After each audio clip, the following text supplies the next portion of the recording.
Good to have you with us on this Tuesday edition of Ed Schultz News and Commentary. Big debate tonight. The GOP gathering at the war table. It'll be the final debate for 2015. And in that debate hall tonight in Las Vegas, there is no doubt that Donald Trump is going to be walking in with a little bit of swagger. His best numbers yet. Look at this number. 41% of Americans now believe, Republicans, that put him out in front, way ahead of Cruz at 14%. That's the national poll. Now, the biggest dust-up as of late for Trump was saying that he wants to make sure that we check the number of Muslims that are in this country and not allow them in until, quote, Congress knows what the hell they're doing. Marco Rubio said that, well, he was doing that just to gather the limelight. If you look at the statements he made this week, obviously I think he made them partially to recapture the limelight after having lost it. And I do think we lost some of the focus on the attacks in San Bernardino and focused on a plan that isn't really a plan and is never going to happen. But he is reminding us in that process that people are really upset and they're really scared. They're worried. And I think the president made things worse last Sunday with the speech, not better. And you know, that's what he's focused in on. Hey, everybody's wrong. I mean, Bush is wrong. Bush is wrong. And you got Obama wrong. And Trump is saying the wrong stuff. You know, he thought that he did it just to grab the limelight. Well, guess what? It worked. This is the best number that Trump's got so far. Here's what's happening, and no one else is saying it or putting it this way, and I'm going to do it. White America is afraid. White America is supporting Donald Trump. There are independent voters in there as well. And I think it's the one theme out there that Trump has hit, the one nerve, and that's political correctness. I think that there are a lot of scared white people in this country that are sick and tired of the political correctness in our society, and Trump knows it, and that's what he's preying on. And so when he says, damn it, we're going to get Muslims out of here, and we're not going to let any of them in until we know what the hell's going on, that feeds right into the fear. It feeds right into the scared demographic that he's feeding off of right now. And so the polls are what they are. It's a national poll. If Trump loses Iowa, he's still going to be strong in New Hampshire. If he loses New Hampshire, he's still going to be strong in South Carolina because he has a base. A lot of these guys don't have a base. That's why they're... Tell me, what is the base of Bush? What is the base of Rubio? What is the base of Cruz? It ain't as big as Trump's, that's for sure, because what Trump has tapped into is far greater than what the other constituents have. And I don't think there's any doubt that Trump is in it for the long haul. He hasn't even started to spend any of his money yet. Now, it's interesting, some of the other polling that's out there. The NBC News Wall Street Journal poll says that Hillary Clinton would beat Trump by 10 points. She would also beat Ted Cruz by 3 points, but she would have a hard time beating Rubio and Carson in a hypothetical matchup. I find that interesting. Is Rubio the dark horse in all of this? Let's go to Mitch Ceasar. He's the chairman of the Broward County Democratic Party, former Florida Democratic Party chair. Mitch, good to have you with us. Good to be with you, Ed. It seems like there's a story every week with Trump, but there's also a story every week with Florida politics that's coming out. I mean, you called it a long time ago that Bush wasn't going to poll very well at all despite all the money. Rubio was showing a heartbeat, but I don't know if it's going to be strong enough to have him run the whole race. How do you see what's unfolding with Florida politics right now, the two candidates from Florida? Well, what's most interesting is, remember, Florida on the Republican side is a winner-take-all primary. Back in the good old days, which seems like years ago, but it was only like 6 months ago, 8 months ago, Bush was positive he was going to win, wanted to put together a steamroller in Florida because we're so many delegates, we're the third biggest mega state in the country, and got convinced the Florida legislature to make this a winner-take-all. So instead of people winning by congressional districts, well, perhaps Cruz would end up with, 50 delegates, and Rubio would have 100, and Bush would have 150. Now it's winner take all, and I think, frankly, Florida will be Bush's Waterloo. By the same token, it's not going to help Rubio either. I'm not convinced Rubio is going to win Florida either. Everything's upside down. And to jump on what you said, talking about, Trump is going to go on even if he loses Iowa, even if he loses New Hampshire. He hasn't touched his own money.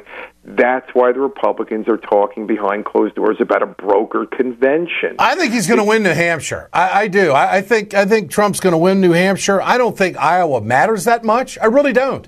We've seen different people. We've seen different people win Iowa and get nowhere close to the nomination. Well, I was going to say if Iowa mattered, we'd be saying President Santorum or some of the others who've done well or Huckabee in past cycles, or Huckabee, right? And yet they're both running, and they're still at the kids' table in the debate. Yeah. So Iowa's not going to matter. Even for Republicans, it's probably the most extreme primary in many ways. Certainly with the most religious folks playing a disproportionate role. But Bush isn't going anywhere. Forget him. Rubio has one foot in each world, which makes him interesting, but may be his doom. It's kept him alive and competitive, where he originally got elected by the Tea Party in 2010 in Florida. He's hitting Trump, but not too much. I think what we're going to see in the debate tonight is a situation where Rubio has to go after somebody, and the somebody is no longer Jeb Bush. Yeah, the somebody has to be Ted Cruz or Trump. I look for Cruz and Trump to take each other on because they're the ones who are fighting to fill the void. When Trump dissolves a little. Obviously, everybody's talked about Cruz has picked up on the heels of Carson going downhill. He's going to just melt away. He's not going to matter. I never really thought he would. Mitch, how does Trump play in Florida? I mean, is he strong in Florida? He really is. Don't forget, you have a lot of people in Florida who are former New Yorkers who are from New Jersey, so that helps him a little. Also, the fact that his brand of politics, or being a brand in and of itself, and has been tested commercially for so many years. They didn't have to test it that hard politically. They knew what they had, and he's genuine, if not kooky. And people like, as you said, the lack of political correctness. I think he'll play well in Florida. He can still win Florida. And I have to tell you, if Trump does win Florida again, winner take all, I think that's the end of Bush. And I don't see anywhere for Rubio to go, because the real question is, where can Rubio grow from? Who does he take votes away from to grow, if not exponentially, at least enough to keep in there? I think they'll all do okay, but I got to tell you, when we'll know more of the first 2-3, I think you could be headed for a brokered convention, and if that's the case, look for Donald Trump maybe be running as a third-party candidate. Well, the Secretary of State of Ohio says he can't do it, and nobody can get the White House without Ohio. So would he do it just to screw things up? I think he's done that in the primary, so I don't think that's a deterrent. I think the Republican for his brand. I think the Republican Party is going to follow Warren Buffett, and I think that they're going to cool their jets a little bit on Trump. And I think once Trump gets the momentum and he gets some wins under his belt, and it's pretty obvious he's the guy, I think you'll see him cool off a little bit of some of these comments. I mean, you got to give Donald Trump credit for one thing. He has made Ted Cruz look almost mainstream for Republicans, which is almost impossible. Yeah, that's well put. Mitch Ceasar, always great to visit. Appreciate your time. We'll do it again. Thanks, Mitch. Thank you, Ed. You bet. When we come back, Bob Shrum, his take on tonight's big debate for the GOP. Also, America's lawyer and Ring of Fire radio host Mike Papantonio joins us.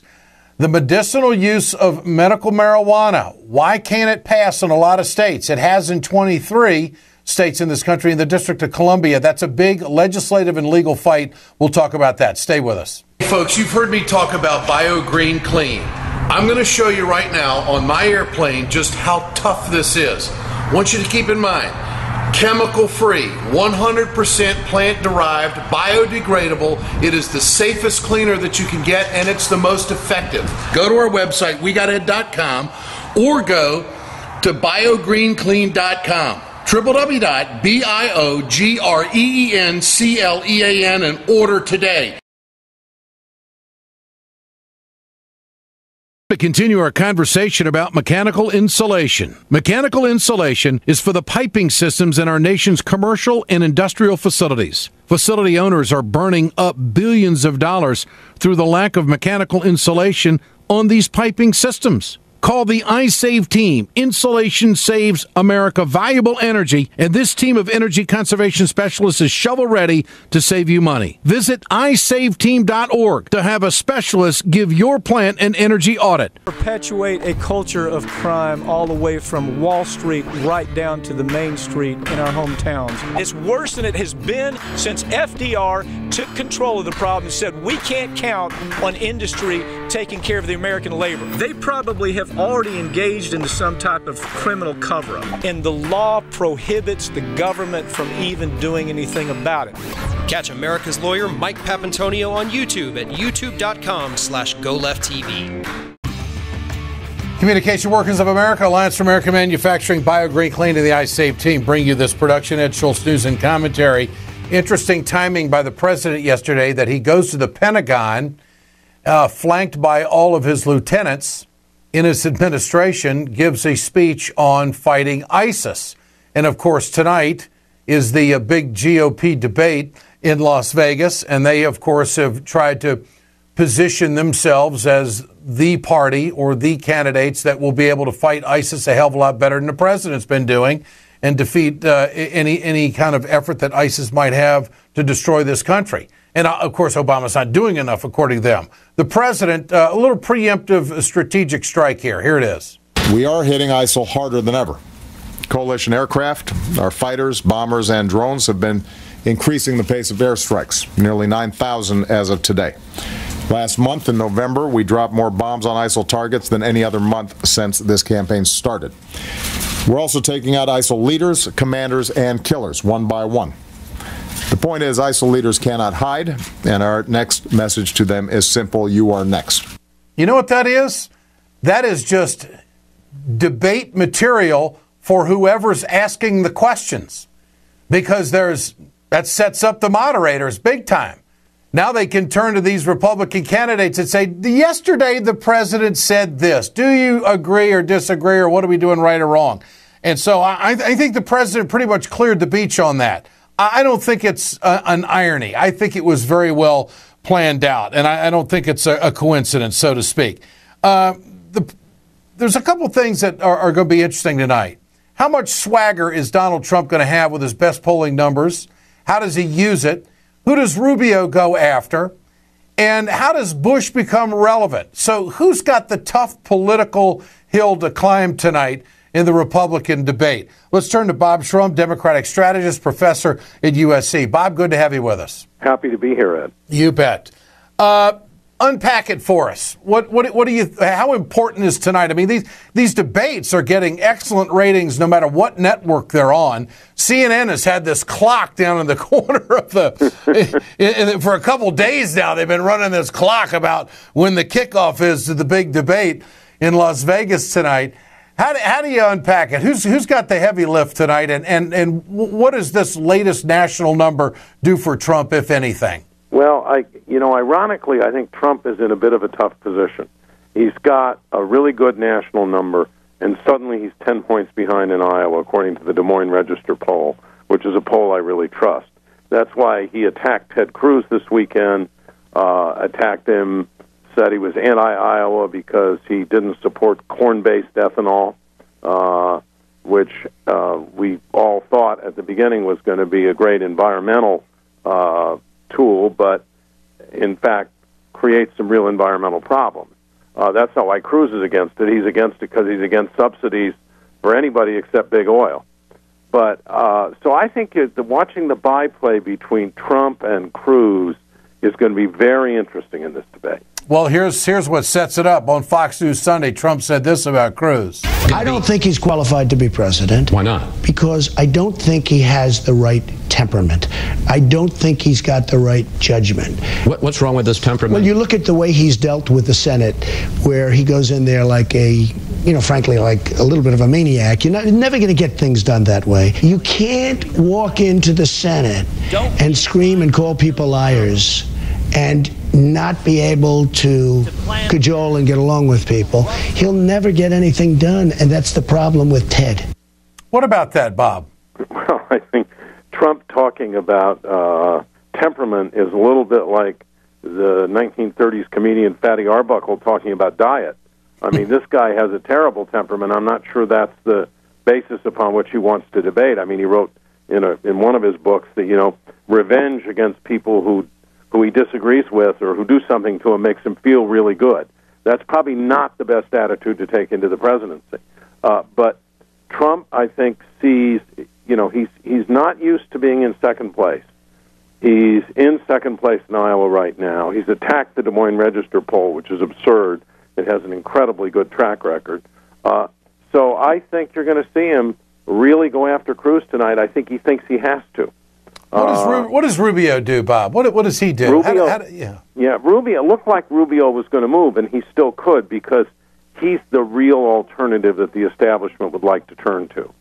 The difficulty is that the fall of Carson has boosted both Cruz and Trump.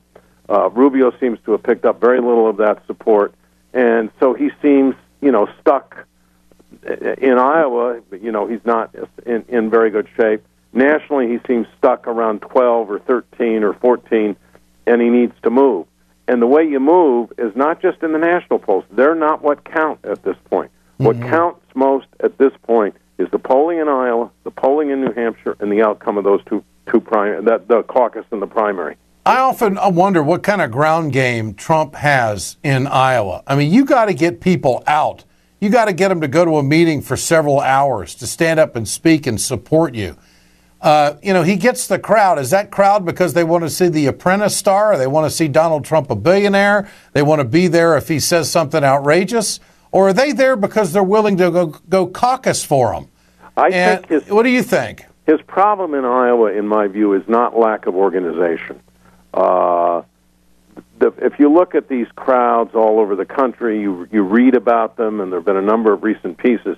These are very fervent people. They're angry. They're alienated. They are completely frustrated with the change in the culture of the country, as well as with the change in the demography of the country. So I think they'll vote. The problem he's got in Iowa is that the evangelical base of the Republican Party, which is very dominant there, doesn't trust him. Mm-hmm. And Cruz has picked up the endorsement of those people. One of them is a guy named Bob Vanderplaats. And the second thing that's happened is that I think people in Iowa are beginning to say, do we think that we can trust him not just on these social issues, but as a conservative per se? Mm-hmm. So he's got to establish those bona fides in this debate, and he's going to try very hard. I'm surprised that he hasn't shifted away from all of the terrorism. Of course, I think San Bernardino played a great, drove the ship quite a bit with terrorism, and the news cycle has driven us in terrorism with ISIS and everything else. But Trump ought to be able to mop the floor with these guys when it comes to business. I mean, I'm not a big Trump fan. I mean, I think he's okay, but I believe that his business experience far exceeds anything any of these other guys have ever done. And when he says he knows how to create jobs, I think people are out there saying, well, he has signed a hell of a lot of paychecks in his career. Yeah, I think it's less what he's done, although I think that's part of it, than his personality. Okay. I don't find him funny anymore. I think that the description of him as fascist looking like a fascist, talking like a fascist, is arguably pretty accurate. But what attracts people to him is that he is charismatic. He seems strong. He seems like he's going to say it like it is and do what folks want. And he offers what I think is one of the most dangerous illusions in politics, the illusion of a magic solution. Well, he's going to get in there. He's going to do something huge. The Chinese are just going to give in. ISIS is just going to be dispensed with. He'll just annihilate them. I mean, I think all of that is what is at the heart of his appeal, and that's, by the way, why I think he keeps talking about terrorism. Yeah, because that personality goes with the idea of fighting terrorism. CNN polls 60% of Republicans agree with him on his position on Muslims. I know. That's a comment not just on him, but on the Republican Party. Yeah. Bob Shrum, always great to visit. We'll do it again. Thanks, Bob. Okay, thanks, Ed. You bet. Democratic strategist, great friend, professor at USC, Bob Shrum. When we come back, a story on medical marijuana and the fight across this country. Mike Papantonio joins us. Stay with us.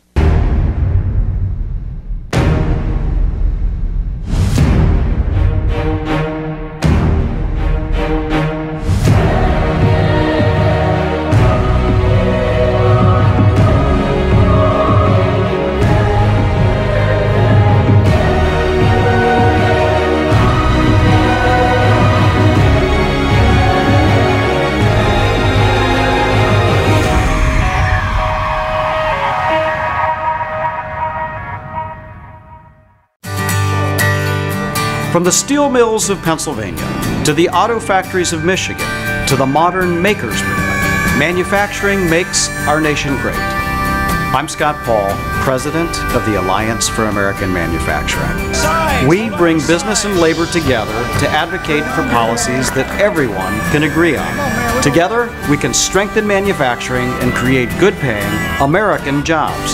Help us keep it made in America.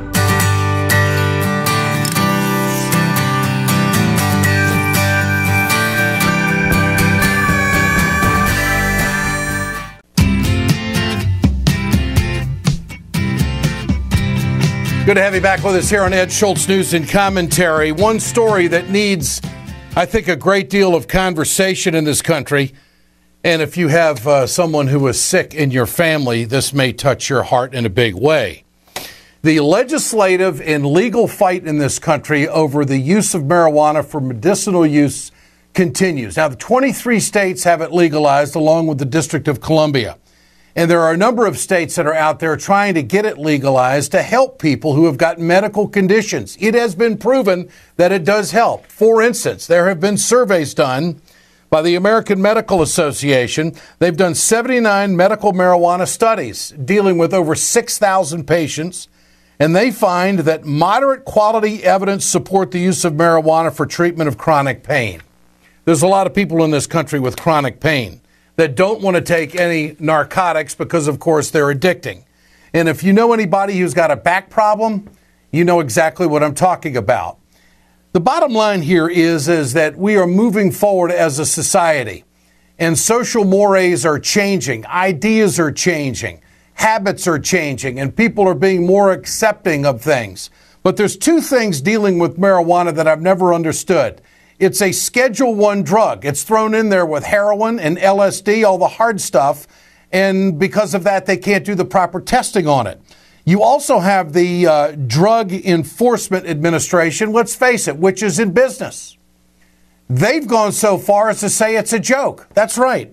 The head of the DEA, the acting chief, this guy's name is Chuck Rosenberg. He has said that medical marijuana, said it on CBS News, is a joke. Well, on change.org, there's some 28,000 signatures on a petition saying that this guy has to go. So the legislative fight, the legal fight, but now it is a big political fight in this country. For more on this, let's turn to America's lawyer, Ring of Fire radio host and great friend Mike Papantonio. Mike, good to have you with us. Ed, how are you? Yeah, this story just keeps getting weirder by the year. Chuck Rosenberg, as you pointed out, comes out and calls this a joke. Let me tell you what the joke is. The joke is that the DEA and Congress has prevented meaningful research into this. And let me give a great example.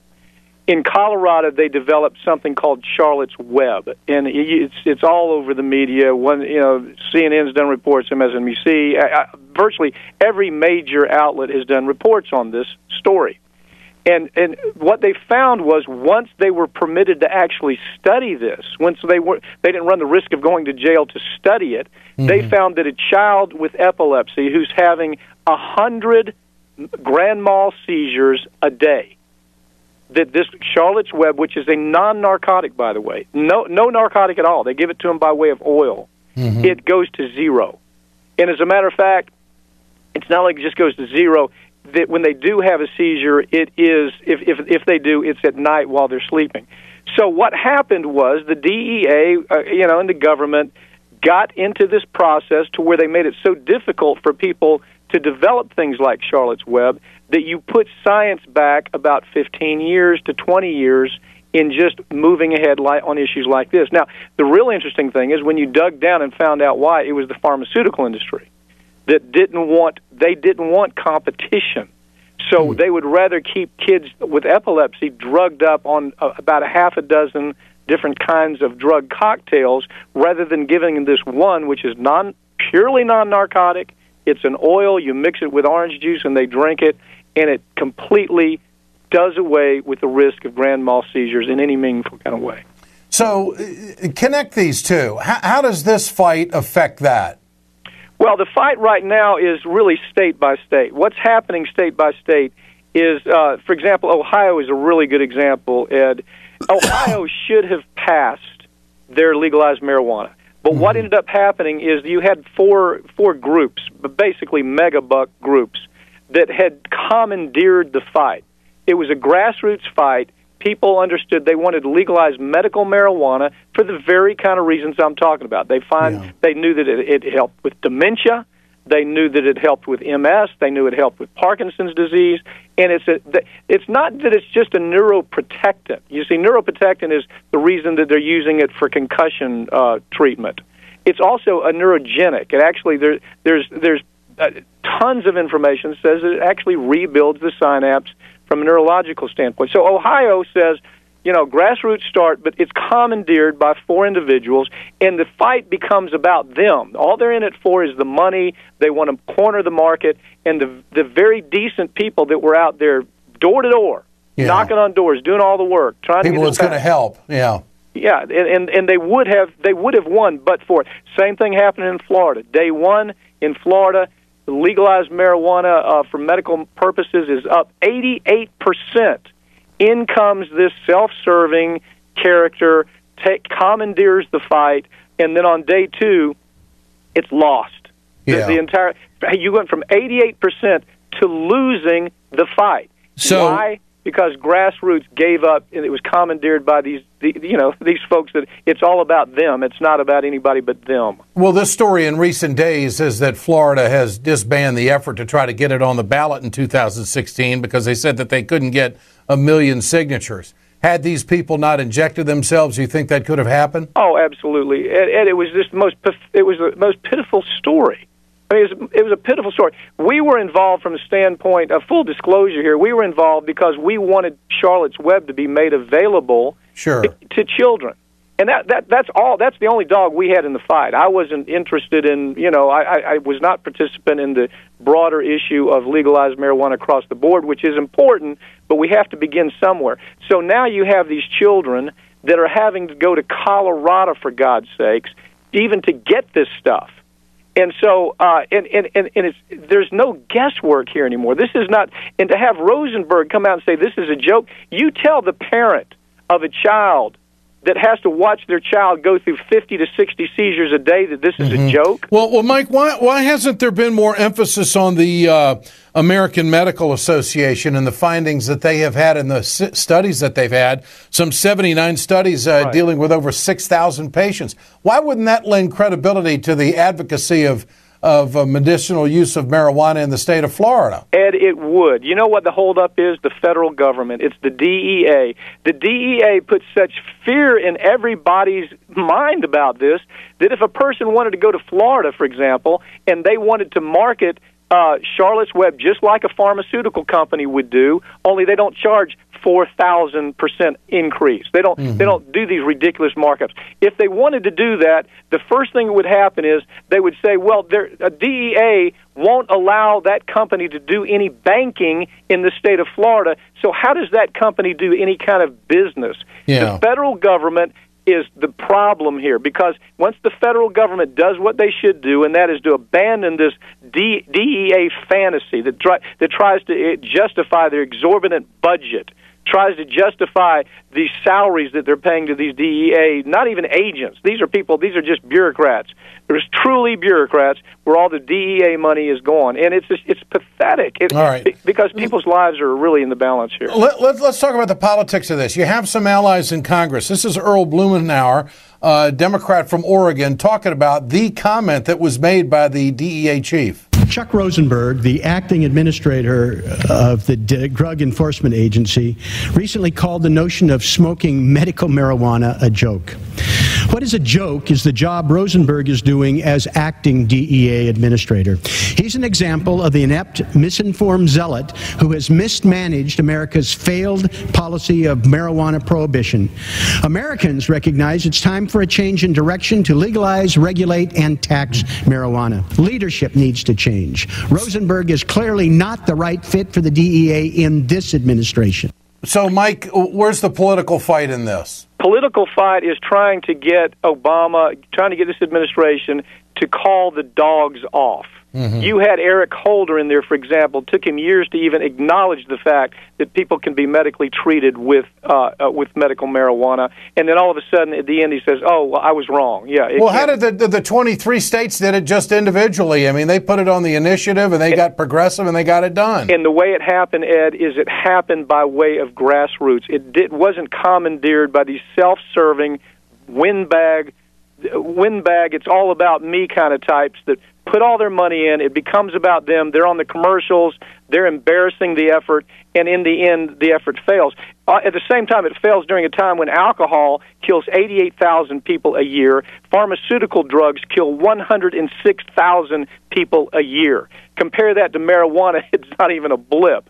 But the point is this: until it has to take place at the top, it has to take place from Obama himself, and he has to hire people, unlike this Chuck Rosenberg, who have moved into the 21st century and understand that the pharmaceutical industry has wrought just absolute disaster on people's lives by keeping this in the dark, where people can't even research it. Well, we've got climate deniers over on the conservative movement in this country, and we've got deniers of the use of medical marijuana to help people, because the DEA, the Drug Enforcement Administration, they basically have a position where there is no use for it at all. It's pretty archaic, and they are setting back science. Mike Papantonio, America's lawyer, Ring of Fire radio host, a great friend. Thanks, Mike. Appreciate your time. Thank you, Ed. Communication Workers of America, Alliance for American Manufacturing, BioGreen Clean, and the iSave team bring you this production. Tonight, no doubt, it's a big one. It's the final GOP debate of 2015. Trump's going to be walking in with a lot of swagger at 41%, his best numbers so far. We're back tomorrow.